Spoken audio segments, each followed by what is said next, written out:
You're listening to the Motherhood Unstressed podcast, and I'm your host, Liz Carlisle. Welcome to a fresh week. I'm so glad you're here, as always. And this week, my guest is none other than Lauren Fleshman. She's a former elite distance runner turned dedicated coach and author, and her latest book, which we're talking about today, is called Good for a Girl, A Woman Running in a Man's World. And it's been making waves since its release in paperback, shedding light on the unique struggles faced by female athletes and advocating for change in how we support and train them. In this episode, we're diving deep into Lauren's journey as a runner, her experiences as a major figure in women's running for Nike, and her insights on female physiology and disordered eating, along with her inspiring vision for a more inclusive and empowering future in sports for women. So whether you're a parent tuning into this for your daughter, or you're a coach, or you're simply passionate about creating a better world for young female athletes, then Lauren's perspective is as insightful as it is inspiring. And I love having conversations like this because even if your daughter isn't an elite athlete or yourself, there's things that we're talking about today that I think are often pushed down and assigned shame and guilt, like disordered eating. That's something that I've been really open about. You know, when I was in college, I had an eating disorder, and I thought that I couldn't tell anyone about it, and I certainly couldn't talk about it. And you would be amazed how many young women are dealing with this, especially as they get into sports or anything competitive. And it's just something that we can address and that we can talk about. And when we bring light to anything, then I think it cleanses it out. And that's my goal for this. And if you feel like your daughter is going through something like this or might be in the next few years, then you feel free to share this episode with her and definitely get Lauren's book. So I hope this episode brings light to you and some more self-awareness and understanding on how we should be treating our girls and training our girls, because sports are so important and I think that they're wonderful. But we can't compare girls to boys. They're different, and how we train them should be different as well. So please enjoy this episode with Lauren Fleshman. Well, hello, Lauren. Welcome to the show. I'm so glad that you're here. Thanks for having me. Absolutely. So to start us off, can you please give us a bird's eye view of the events in your life that led you to the work that you're doing now as a coach and a best-selling author? For sure. Well, I grew up in Southern California and I loved sports. I loved moving my body and I loved kind of obsessing over a mastery of a skill, which is still something that is a big part of my personality. And so I ended up finding running as one of those sports, and it clicked for me in a way that no other sport had. And it brought me community and like so many of the great things in my life, sports brought to me, but it also introduced me to a lot of things that are wrong and pain and suffering and harm done to people around me. And so that experience of being in sport for 27 years, first as a young person and then as a collegiate athlete and then as a professional athlete and then as an elite coach, has led me to a life of advocacy work and using creativity and art to try to move us forward into a better place for women's sports, for women in general. And that's where I am now. I love that. And in the book, you talk about, you know, when you were going through your very tumultuous time, that there wasn't anything out there, like a true story out there that you could cling to. And so that's kind of how the book came about. Do we still, I mean, as far as the conversation is still opening up about mental health and the difference, you know, in women's sports, where are we still lacking in knowledge? Where are we still lacking in awareness? I think that there's still a lot of pressure on athletes to bring their best self, their superhero self, because they are in the business of superhero performances and like excellence. And actually there's so many common, even though mental health is more of an issue we're talking about now than ever, when you talk to athletes who spent their lives in high performance, once they're on the other side, they have a lot of unlearning to do, because sports still teaches us to kind of suppress our feelings. Only certain feelings and emotions are productive and other ones are bad and need to be kind of locked away. And some of that is for good reasons. I mean, the soccer match is going to happen on the day and time it's going to happen. And it doesn't matter if you're on your period, and it doesn't matter if you're dealing with a family crisis. And those things don't really matter, especially in the high performance realm. You have to figure out a way to show up and be excellent. And so you have to develop these compartmentalization skills. but they don't really serve you holistically as a person. They don't serve you in your relationships, in your parenting later in life. If that's something you go on to do, you have to figure out a way to unlearn them, become a more whole person, a wholehearted person, and learn to live alongside like weakness, flaws, all. And I don't even know if those words are real ways to describe the entirety of the human condition, but you know what I'm saying? Like taking yourself as you are, learning who you really are. And we still don't really have a good handle on how to deliver sports as a product to kids and adults in a way that does that, that's truly helpful for people. Well, I think I probably know why, because it is so complex, right? And you have people a lot of times with younger athletes who are volunteering, and they're just carrying on what they learned. And there's never that space in our lives to kind of sit back and go through all of that and then establish something. But I feel like that's changing. I feel like the work that you're doing has really started a lot of conversations about this very thing.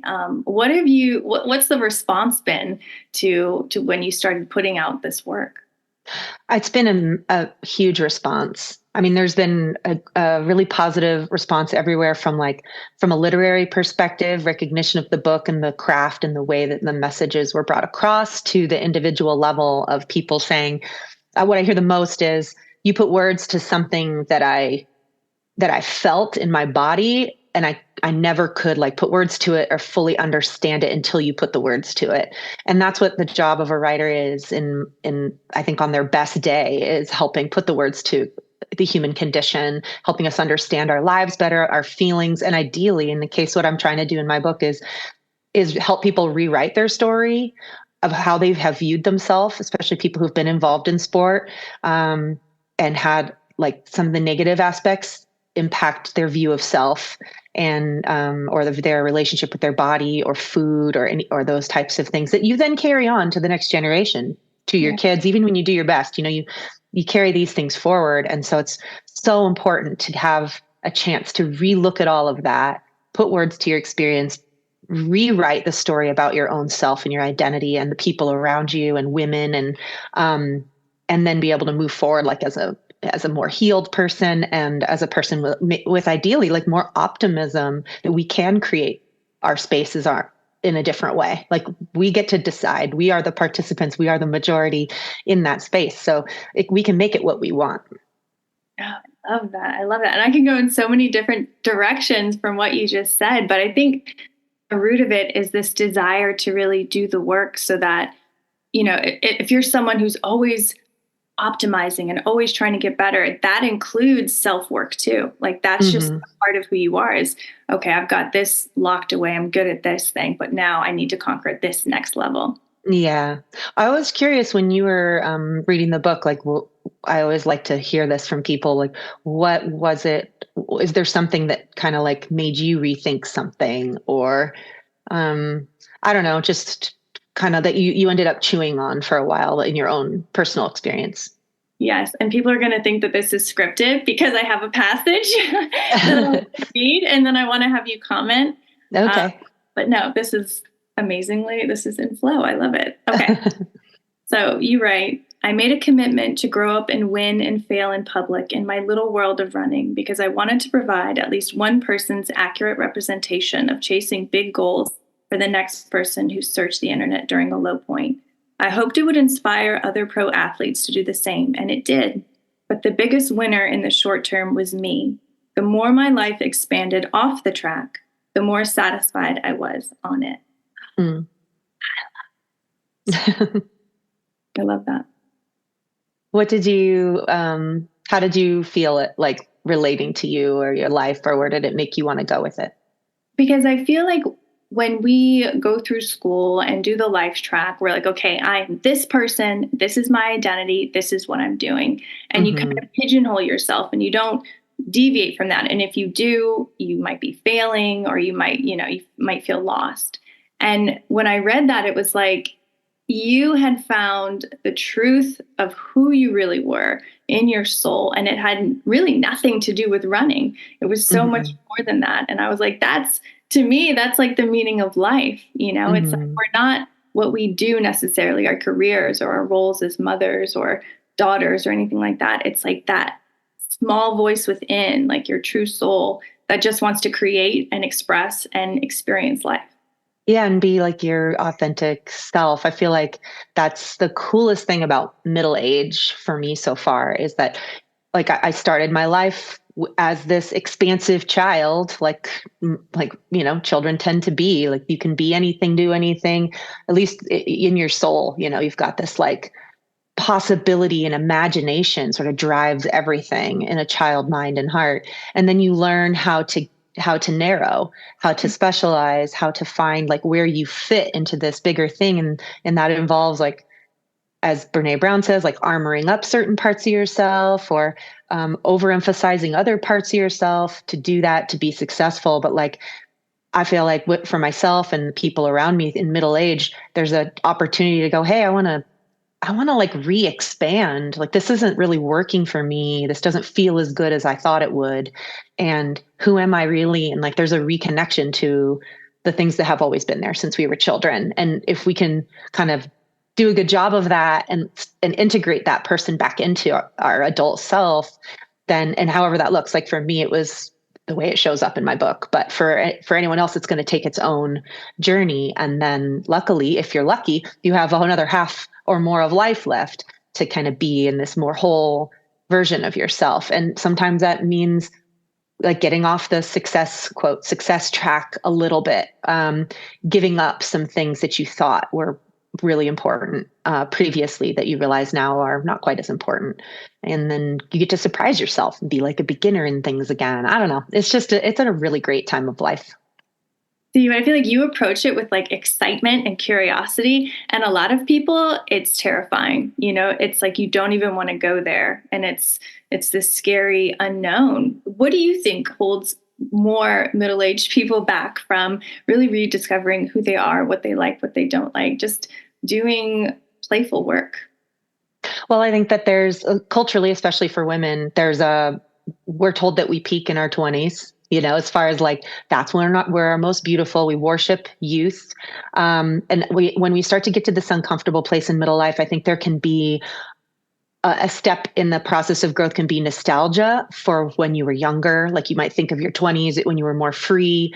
That's like it can be filled with like sadness or fear, right? Like you're talking about. But I think that like that's just part of the process, and that's okay. But we can reject the idea that as middle-aged women that our best is behind us, and that becoming more and more liberated from what society views as like peak beauty or our prime as far as what is useful to society.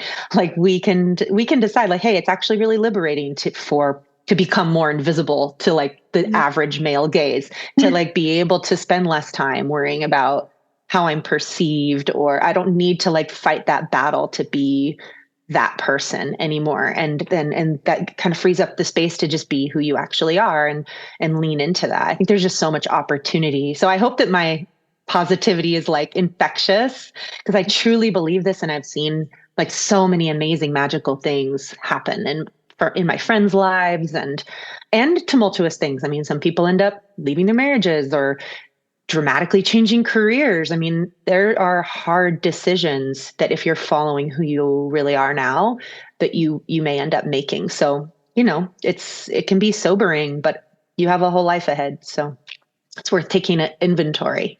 I love that. I love that. And yeah, and the majority of the people tuning into this are mothers. And I think motherhood kind of shifts you into a forced method of taking inventory of what's going on in your life. And so they definitely get that. But I kind of want to steer us back to the book because it is so amazing. And I think the message is really important. But how do you approach training female athletes, and how do you approach, even what you're telling to the coaches that are coming up in the world now? How should we be changing how we train girls in a training system in a world built for men? Well, I think the main thing that I would want people to know who haven't read the book is just that the fact is our sports systems have been designed around the male body. They were made by men for men and boys, and women and girls were excluded from them for the majority of our history. And we had to fight really hard to get access to those sports systems, but we didn't have a say in what they look like, how they're shaped, what the routines are. And so what equality has looked like for us is give us what the men have the way they have it. Give us what the boys have the way they have it, and then we'll know we're equal. Well, we've been doing this. Title IX was 50 years ago now that kind of mandated that equal opportunities be made available for girls in sport in our country. And now we have enough data to see that if you give girls what the boys have exactly the way they have it, they don't thrive at the same rate. We actually have a lot of research that shows injuries at 3 to 5 times the rate, worse mental health. We have a lot of amenorrhea and menstrual dysfunction that has a whole host of problems that show up later in life, like higher risk of osteoporosis in people that did sports versus don't do sports, which should not be the way it is. Those sports like running and weightlifting are prescribed to women as a way to build bone density. But something about the way we're participating in sports systems as young people is having the opposite effect. And so that's what my book is really about exploring, is like, what happens? Where are all the spots in this sports system built for a male body where when you put a female body into it, there's friction. It's not really working. It's not really serving them.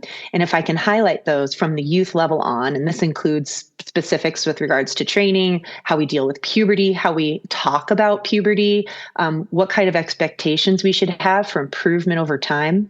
If we can relook at all of those and then rebuild sports around a female norm for female athletes, we will have so much better outcomes. And the most like low-hanging fruit one of these is just this thing that I call the female performance wave. And when we think about sports, we're taught that what you get out, what you put in, work harder, get better, work harder, you get better. Like it's this linear improvement, right? But for pubescent females, adolescent females, what our bodies are going through, what our puberty looks like, that is not a realistic or standard way that we experience sport, where we work harder, we get better, we work harder, we get better. What's actually common is more of a wave where we start off getting better, then we plateau or even get a little bit worse as we're adjusting to our new body, our new adolescent body.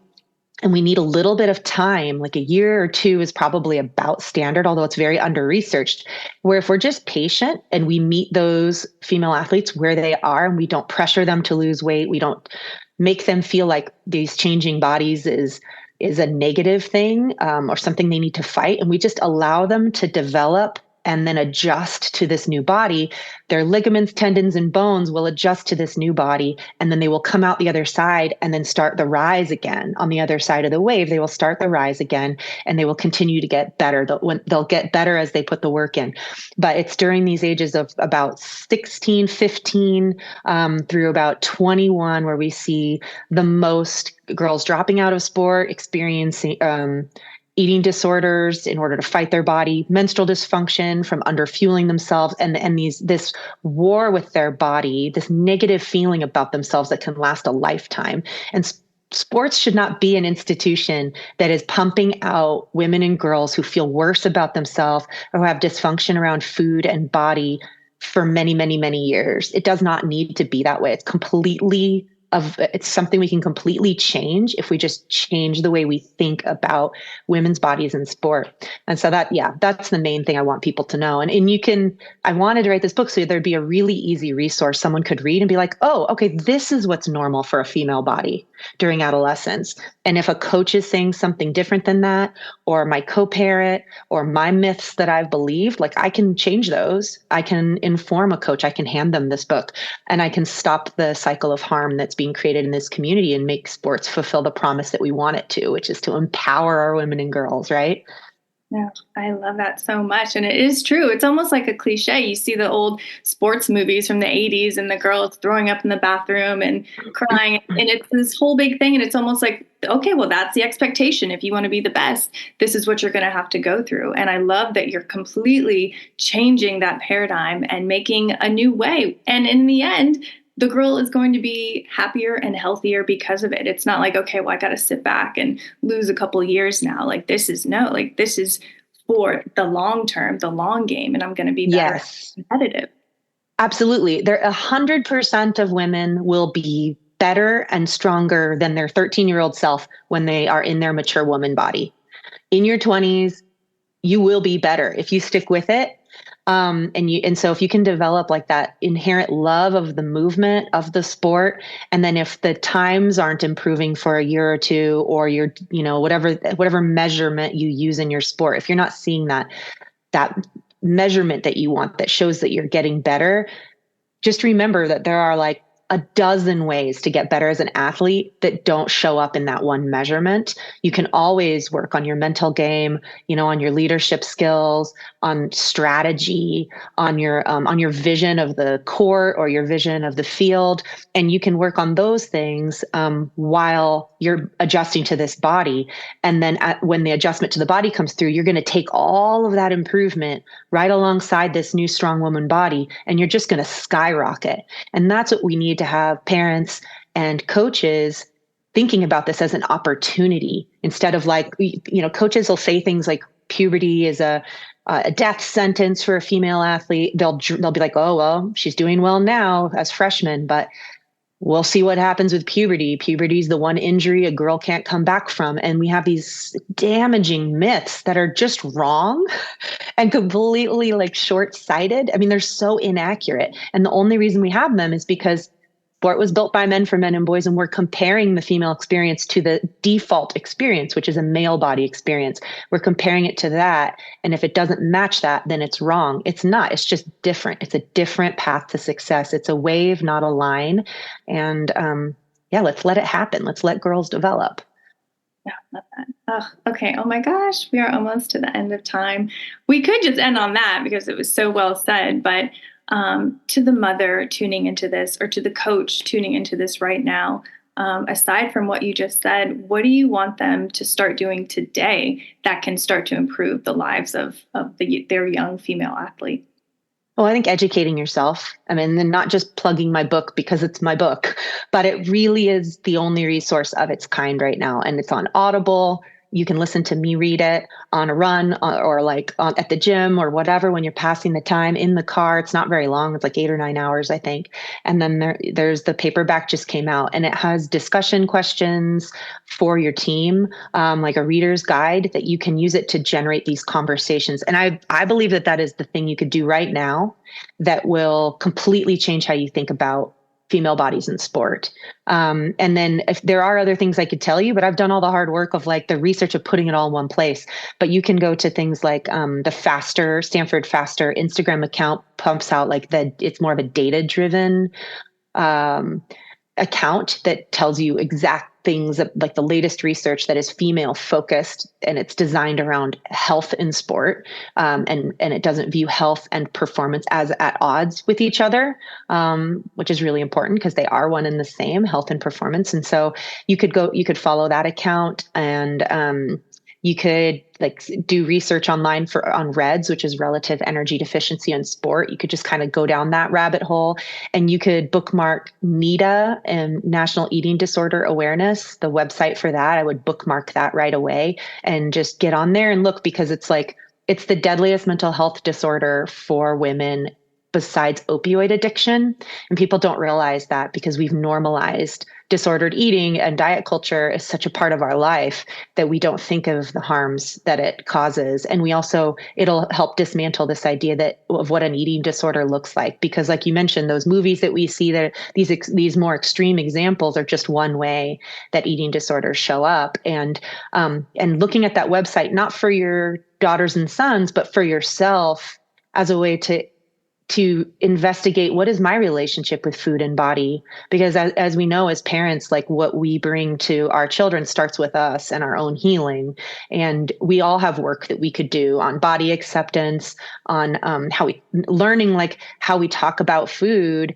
Sometimes we don't know we're causing harm. I mean, I think that's one of the bigger feedback things I've received from people in my book is like coaches and parents will message me and be like, I've been messing up and I didn't even know it and I didn't mean to. And I'm just like, you are not alone. You and millions of other people, like, go easy on yourself and you can just start doing it differently tomorrow. And I think that those are some things you could do right now. Just come into it humble and know that you're part of the problem, most likely too, because we all are. And so Oh, you don't great. have to like, yeah, you don't have to hold yourself to some ridiculous standard. Just walk in humbly and be ready to help reshape it into something different. Yeah. And then in the process, like, you raise this amazing athlete, this amazing person that turns into someone who's continuing that legacy, because the whole Yeah. cycle has been ended. And the vast majority of us are not going to be elite athletes, right? That is not the purpose of our sports systems. They have become, especially for youth, more and more intense over the last 20 years. There's a really great book by Linda Flanagan called "Take Back the Game," which is another book that I would recommend people read about how money and mania have changed youth sports and what we need to do about it. It's very eye-opening. But what the point of sports is supposed to be is to provide a formal area of play. Little kids play all the time. And then as you get older, you don't play with your friends, you hang out with your friends, but we still need to be able to move our bodies and play. And so sports is the way our culture has decided to keep that going for our young people. And it's supposed to set them up for a lifetime of movement, to like have a movement practice in their life, something they enjoy, and to view like a day kind of as incomplete if they haven't moved their body. And so if we can do a good job with them in youth sport, then as they grow up, they will feel like something's missing if they don't move their body, whether it's by themselves or with their friends. And that's going to give them a healthier life, better mental health, better physical health, a longer life expectancy, right? Like those are, and hopefully less adults that have kind of gotten burned out by youth sport that are now struggling to find motivation to move their body. They don't think of it as a positive thing anymore. And they're kind of think of it as like a job that they have to do. I got to go to the gym. And we don't have to feel like that about it. We can shift the culture. Yeah, that's so true, because I'm a person who's always like, if I didn't work out today, I'm going to work out tomorrow. Like, I don't even question it. And it's because I think I had that growing up. I grew up in a family that went on runs on Thanksgiving and Christmas mornings. Mm-hmm. My dad was a Marine, so you can imagine. Yeah. But it's true. Like, it's carried me through. You said in the book, running was your home, and I think that's so true. And if you can give that to a child and they can carry that through their entire life, it's such a gift. And it really is. You're going to be smarter and happier and just overall a better human. And as parents, we need to fiercely protect those youth environments. Like a lot of parents now are kind of doing the opposite in this achievement culture where they're calling the coach and being like, why aren't you giving my kid more playtime? They're kind of like, because they're thinking of it as this arena to earn scholarships or this arena to like feel good about ourselves as parents because our kids are excellent in something. And we may be afraid to look at that truth inside of us, that's part of what drives us. And we're really worried about that end of things. If we instead are really fiercely devoted to saying, hey, this is how I've heard you talk about food. Or here's these rules that you are giving the kids about what they can and can't order when the bus stops on the way home. Like that's actually negative food culture, and there are no bad foods. Or here's a resource that I'd really love if you read, because I know you're a great coach, but like we're all like accidentally doing things, that could be causing harm. And so and it's stepping in and being uncomfortable in that way is going to serve our kids a lot better than stepping in and being uncomfortable in that my kid needs more playtime and stuff like that. Oh yeah, absolutely. Absolutely. Okay. Wow. We are to the end of time. If there were one final message that you would want to leave with the listener today, what would that be? I would just say that there is a lot of changing your relationship with food and body, since I did mention that we need to start with ourselves. That's a big part of my book. And it really illustrates what happens if you don't change your relationship to food and body, like drawing your attention to the cage that you build around yourself. And I just want to emphasize that while it does take some brave work to relook at your relationship with food and body and examine it and have flexible thinking about rules you've made or ideas you hold about body shape or whatever it is, how you talk to yourself in the mirror, it is going to be uncomfortable to look at it, but the life on the other side, like that life of feeling liberated in your body and looking in the mirror and being kinder to yourself, like it changes your entire life. If you're willing to do that work, is like so worth it. And you will glow in a different way that will impact your relationships with your friends, with your partner, with your kids. And it is scary to let go of the rules we've created, but that's all I want to leave you with is it's like very, very worth it. Beautifully said. Lauren, thank you so much for joining us today. Thank you for this amazing book that you've put out into the world. I know it was a ton of work, but thank you. And it's beautiful. And I can't wait to see what else it does in the world. Thank you so much. Thank you. Thanks for having me on, and good luck to you with all of your endeavors.